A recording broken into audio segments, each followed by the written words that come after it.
I'm Insomniac and welcome to my channel. It is Saturday, the 28th of May, 6 p.m. Okay, hello there. Back as promised. So I'm just going to wait around just for a few minutes, see if anybody wants to turn up, wants to chat, and then going from there, I will let you know how I got on, but we'll give it another 5 minutes. Hi, I can see we have one watcher. Come say hello. All by myself here. So yeah, hope everybody's had a good day. Forgive me, I tried to have a nap earlier and I didn't succeed, so I'm very rough at the moment.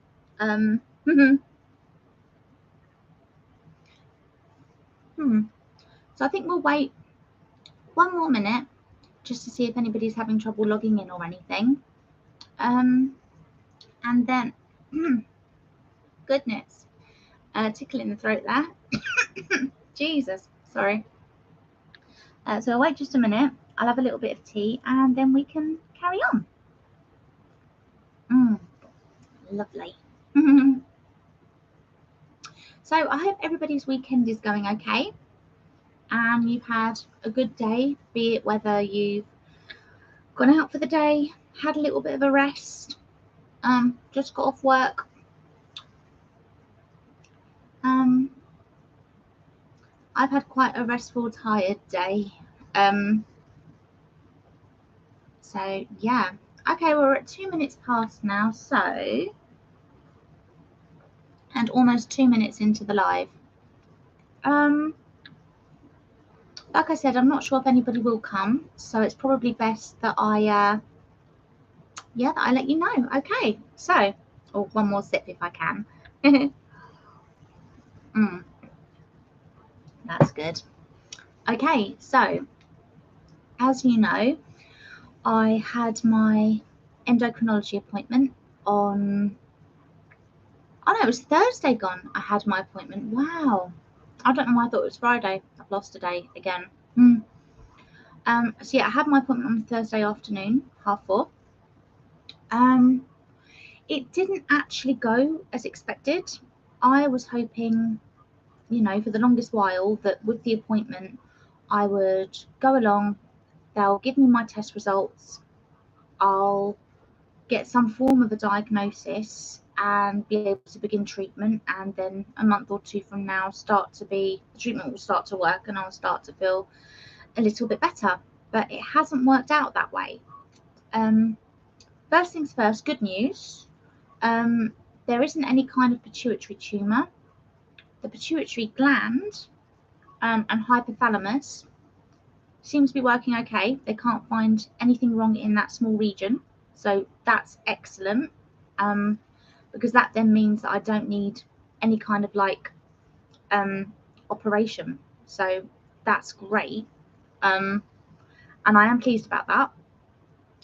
Clinically, blood speaking wise, she can't find much wrong, other than the low sodium.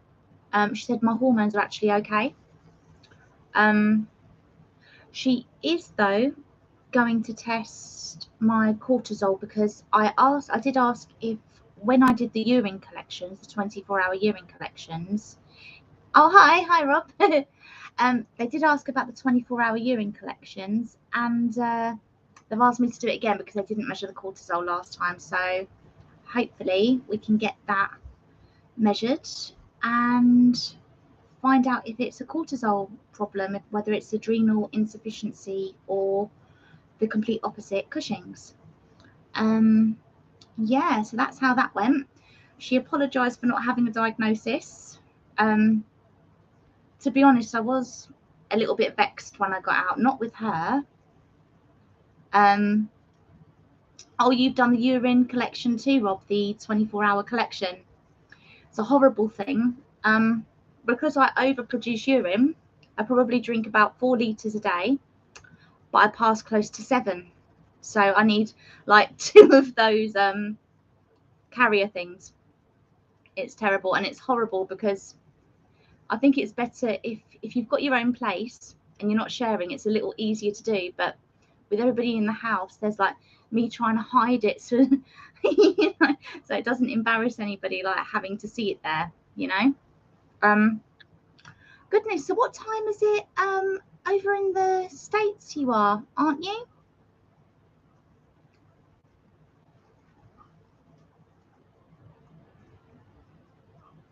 Mm.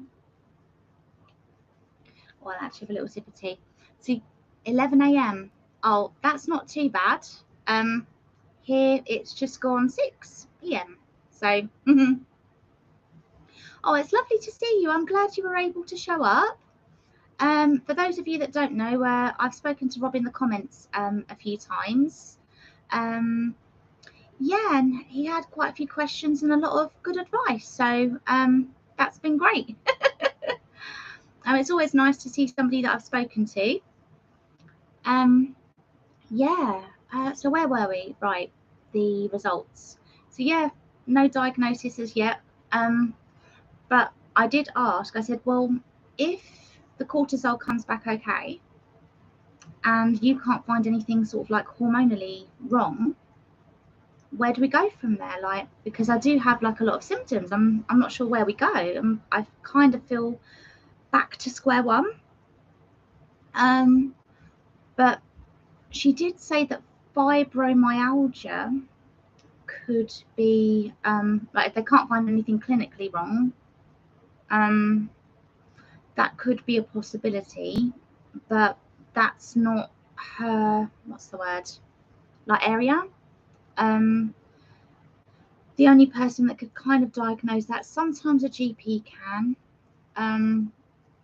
but usually it's a, what is it, I can't think of the word, rheumatoidologist, I guess. Sorry, I can't think of the word, it's completely gone. The people that deal with like sort of pain, arthritis, that sort of thing. Any issues with eating anything green, such as basil, for example? To be honest, Rob, I have a lot of issues with a lot of my diet. There's not a lot of things that I do like, so I stick to the same diet, even though I know it isn't doing me any good and it's causing me pain. I did eliminate dairy for a little while. This was years ago. And that did seem to help a little bit with the symptoms, because as you know, I drink quite a lot of this tea, so I do have a lot of dairy in my diet. But although it helped, it was just really, really difficult eliminating it. And then I slowly introduced it, but because it's so high, so much dairy in my diet, it's probably not a good thing. I should cut back a bit. What was that? What foods are usual, as in what I would ordinarily eat? High carbs, some processed food, more than probably then that's good for me. I eat meat a lot of dairy, fair amount of vegetables, not much fruit. I do try to limit sort of sugary foods. I don't have any sugar in my tea at all. I knocked that on the head about 5 years ago. Like a usual dinner would probably be something like spaghetti bolognese, shepherd's pie, macaroni and cheese, roast dinners.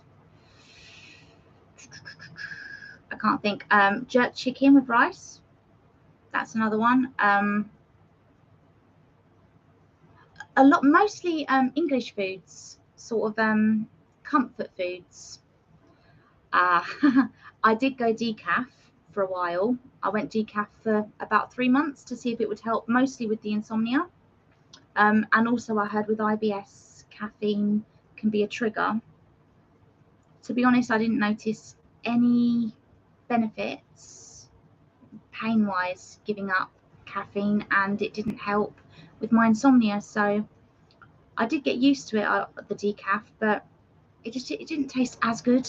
And I thought, well, if it's not giving me any health benefits, I should really go back on it. Sorry, I'm not very good. I'm actually quite naughty. I know what's good for me. It's just really difficult trying to stick to things that are good for you, isn't it, really? Because you want to be able to, I get enjoyment from food. I like good food. Actually, chocolate for a while, for about 4 years, I cut out chocolate completely. I just didn't fancy it anymore. And then what happened was, one year, my mummy-in-law bought me some lovely chocolate for Easter, and I pigged out and ate the whole thing over 3 days, and then I ended up having an allergic reaction, and the doctor said it seemed like it was palm oil. So I had to stop palm oil for about 2 months, was taking antihistamines and everything to deal with the what's the word, allergy. Palm oil's in everything, even bread.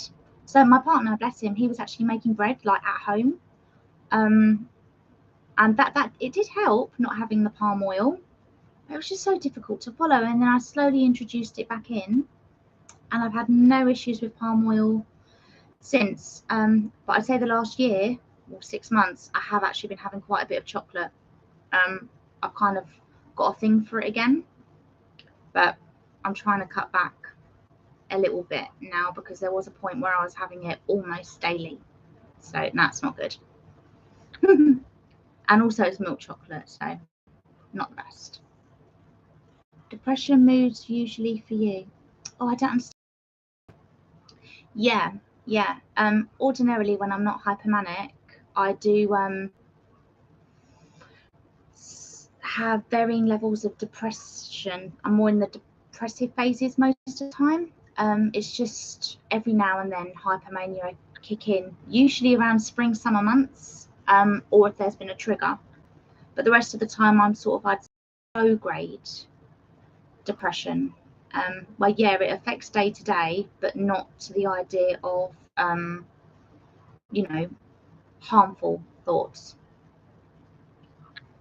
So yeah, my moods dropped a bit, as in it's not so, not as back and forth or up and down, as it has been the last few months. So I think coming down, well, I finished the trazodone now. I think I've been off it almost a week. On Tuesday it will be. I'm not cycling as much with the mania, so it's calming down. So hopefully we'll give it another week or two, and if I'm still rapid cycling, I'll have to be put on a mood stabilizer, but my psychiatrist is trying to avoid that because of my age and like childbearing age. So but I was on them before. I don't know. They make the rules up as they go along, don't they, really?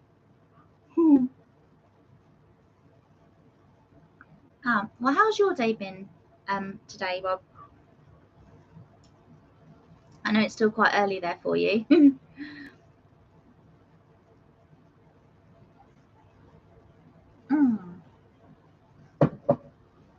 Oh, that was lovely. Oh, I'm glad you're having a nice day. Great. I tried to go for a little nap about 2 p.m. No luck. It was just so hot, and our fan broke. Like one of those, but we had a metal one on the other side of the room, and it just packed up. So obviously it's too light in the day at 2 p.m. to get a nap. So I closed the curtains to try and nap, but there's no breeze coming through because the fan was broken. That one's just come today, so it's like, oh, it's nice. Get a bit of coolness in, and it's not too loud, so that's good.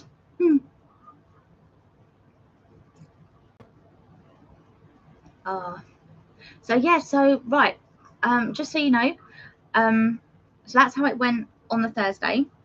The only things up and coming now are the cortisol tests, and she says if that comes back low cortisol. I should have wrote it down. Then there's some kind of test that she'd send me for. What was it? A synthogen test? Let me. Oh, I've got it here. Short synthogen test or something. I'll find it. One sec. See, short, something to do with their cortisols, and she said this would be able to diagnose Addison's. But now, see, this is what I went to the doctors with, it, believing I may have had originally, but as I put on the weight, it looks more Cushing-like than Addison-like, because Addison-like, they tend to lose weight clinically, usually. No alcohol ever. Right, I have alcohol maybe about twice a year. Usually Christmas, I'll have 1 or 2 drinks, and then maybe one summer out of every 3, I might have again 2 drinks, and then in one night, and then that's it. Like, my alcohol intake is so low, very, very low. In fact, there are some years that I just don't drink at all. I can't drink a lot anyway because of the anti-seizure medication I'm on, like for the bipolar.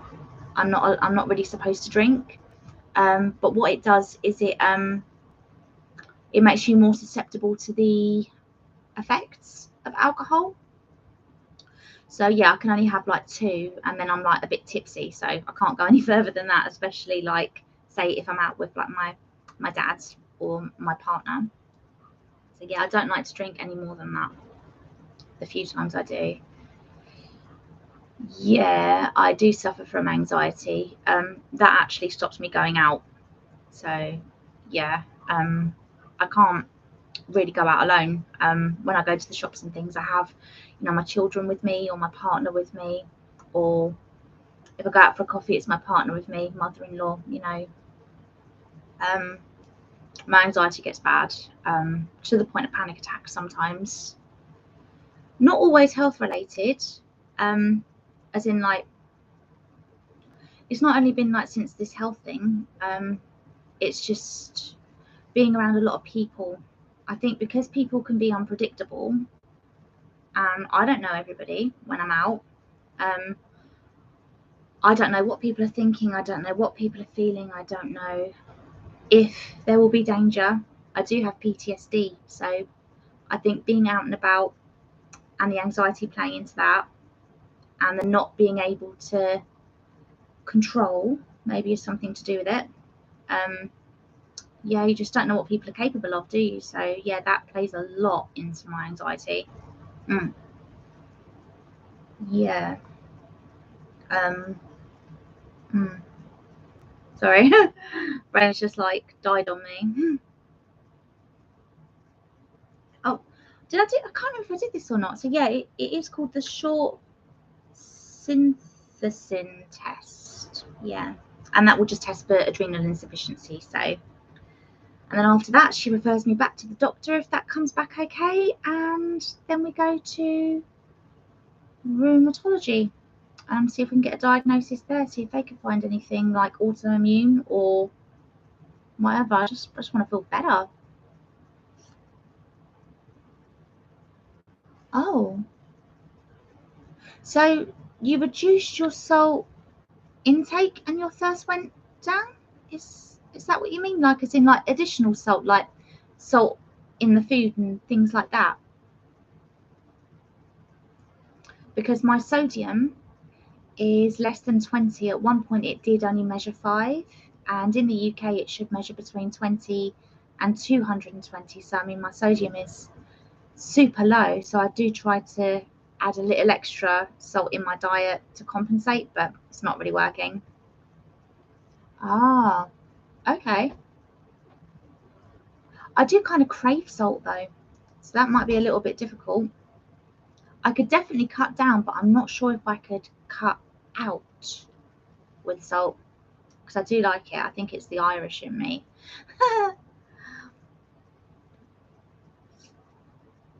Baking soda. Sorry, what do you mean? What? So I take in sodium with baking soda. So you mean you add baking soda to your food like as a dietary supplement, or sodium bicarbonate? Okay. That I think actually plays up a little bit my what's it called? Stomach acid. But what I have recently got is I've bought like a electrolyte thing. Oh, sodium bicarbonate to water. I might give that a go. I've recently bought this like electrolyte drink. It's got it's like electrolyte tablets that you put in with your water, and it's got like calcium, magnesium, potassium, sodium, vitamin C. I think that's it, and that's quite good. Ah, okay, cool. Oh, cool. But no, that sports drink with the electrolytes, it did make me feel a lot less thirsty. Like when I had it, I didn't need to drink anything. I didn't feel I needed to drink anything for a good hour after. So it definitely helped, I think, hydrate my core, if that makes sense. The only thing that doesn't make sense that wasn't mentioned, I'll have to mention it next time I see my endocrinologist, and I've forgotten it. What was it? Mention. That's it. Drinking first. Diabetes insipidus. That wasn't mentioned since, because I know that isn't always caused like by tumours or things. It can sometimes be caused by medication. So I don't know whether my psych medication could have caused diabetes insipidus, possibly. So I may have to mention that. Is the camera wobbling? I don't know. I thought I saw it wobbling. Salt composition is manipulated by corporations.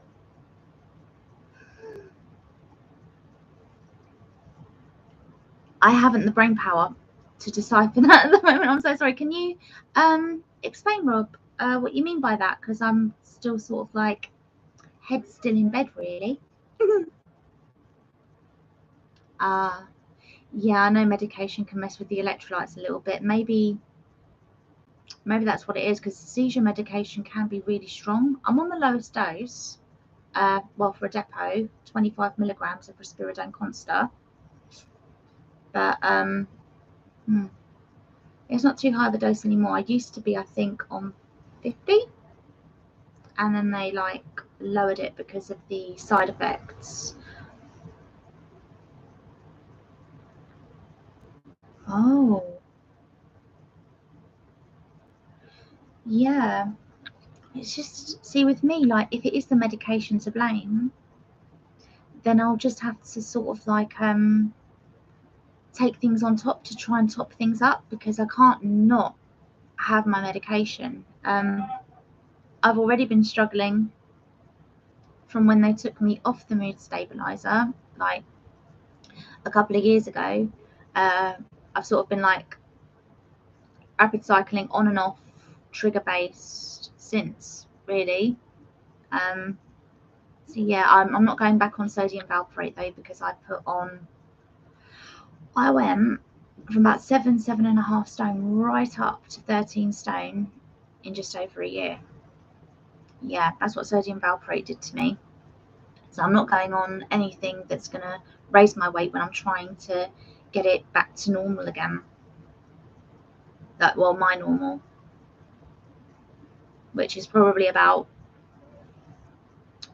I'd say healthy weight would probably be about 8.5 stone. Body holds on to potassium. Not good for health to take in lots of potassium. Oh, okay. I've had my potassium, actually, I might have it written down. I probably had my potassium levels, yeah, early on I would have had those done. I'll see what the levels were. See if, I don't think they were high. I'm not sure, I can't remember. Let's see, where are they? Potassium. Okay, the last time my potassium was taken, it was at 4.2, and prior to that, it was 4.9, so it has come down. And the ideal range in the UK is 3.6 to 5.2. So yeah, mine being at 4.2, it's sort of bang smack in the middle. So that's not too bad. Not too bad. Oh, does tea actually lower sodium? I thought it was probably because my fluid intake was quite high. Oh, sorry, I'm sorry. I thought it was because my fluid intake was so high. That maybe that was depleting the sodium, but I didn't know caffeine could do that. Oh, it's so difficult. I do keep saying that I'm going to cut down on caffeine because, I've forgotten. Why do I say I need to cut down? Well, yeah, because I know I drink too much. It is a diuretic. Yeah, I mean, literally, it's like I have a tea and then within 20 minutes, tea. Most of the day with the occasional pint of water thrown in, which I know is no good for me. But the thing is, where I gave up smoking, I think that was a lot easier than giving up tea will be, because tea to me might be an English thing, I'm not sure, but it's comforting. It's like a hug. I think I've got an emotional attachment to it. I know that sounds absolutely crazy, but I think I do. Or it's like a crutch. I've definitely got some kind of emotional thing with tea, though. I guess probably because in England, if something's wrong, the first thing people do is they put the kettle on and you have a nice hot cup of tea, and it helps soothe you, calm you. Yeah, I think that's why. Oh, what is that then? How do you even pronounce that? TNN? Um, oh, what part is that then? So it's not the caffeine. What is it? The actual sort of like tannins in it that are comforting. I've tried herbal teas and they are not for me. They don't do the same thing.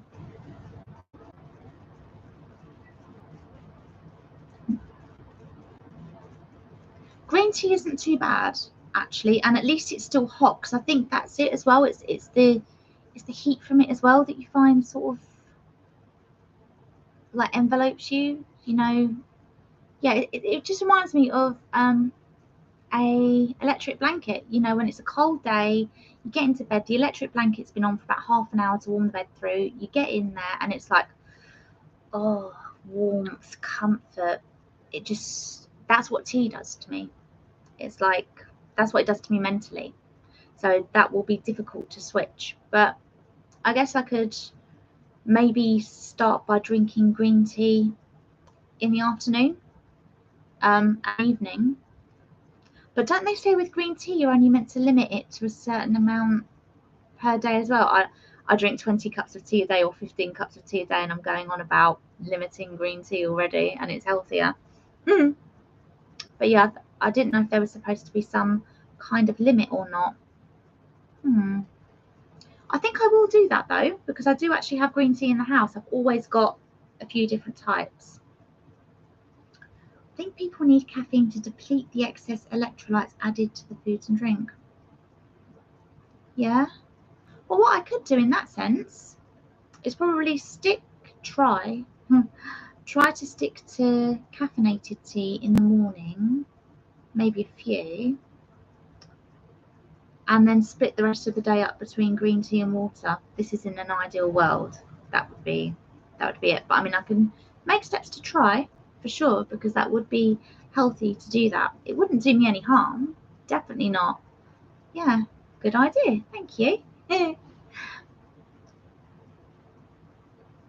Yeah, that's actually a really good idea. Yeah, I think that's the way to go though. Sort of like coming down gradually, because I think otherwise it might send my body sort of like into a little bit of shock, or I might get irritable, because caffeine is addictive, isn't it? So it would be, I suppose, like quitting smoking all over again, but with tea, because it does affect your mood. But I'll get used to it. I got used to not smoking, so I can get used to less tea. Yeah, that's a good idea. Thank you for that. You've been full of brilliant advice. Thank you. Got a few things to think about for sure. Definitely, thanks. But yeah, so what I might do in a bit, because it's been just over half an hour, but it's been absolutely great talking to you. And it's actually been quite nice just having, you know, one person to talk to for my first time, because it's easier, I suppose, to just concentrate on just a few messages coming up. Whereas I think if there would have been 5, 6, 7 people, it would have been a little bit more difficult to follow, and I would have been a little bit sort of more here, there, and everywhere. Yeah, I did hear that about the sugar. I am trying to cut down the sugar because I don't know if I said, but yeah, it was actually really bad. My cholesterol went up by almost 1 whole point, which is really bad. And the doctor's receptionist called me and she told me that it had gone up, and what to, I think 6.5, when usually mine's 5.5 or 5, so just at the high end of normal. But this is obviously over by a whole point. And yeah, cheeky so-and-so, she called me and she said, yeah, most people find that losing weight helps. And I said, but my BMI is 24, like, and a healthy BMI is 25 and under for a female. And I didn't think too much of it at the time. I said, you know, well, technically, like on paper, I'm not classed as, for me, I'm overweight, like what I'm used to, because I weigh 10 stone and I'm used to being around sort of 8 as a healthy, 7 was a bit too low, say 8 stone. So I'm a couple of stone over how I feel comfortable, but I'm not classed as overweight on paper yet. Yeah, and she said, well, I'd still, you know, try and cut back a little bit and get your weight down. And I thought, not at the time, but I thought after, fancy telling somebody who has had bulimia in the past and is now a healthy weight to lose weight, that they're a bit too heavy type thing. And I thought, it's a good thing I'm in a slightly better place than I was, like, to do with my mental health, weight-wise. It's a good thing I've moved on a lot more from the bulimia. Obviously, I'll always have issues with weight and the way I perceive myself. But yeah, I just thought, oh, if she would have said that, say, to somebody who was suffering currently from bulimia or anorexia, that could have actually sent somebody, you know, into like crisis. So I was like, she's got to be careful telling people stuff like that. But yeah, I know I've got to get my weight down, but I was going to do that anyway. I'm hoping to get down to probably 52 kilos is my goal. And currently I'm 60, 63, 64. So got to lose basically 10 kilos or so, and then I'll be good for me. And yet that's what that was. I went off topic, but yeah, that was my point.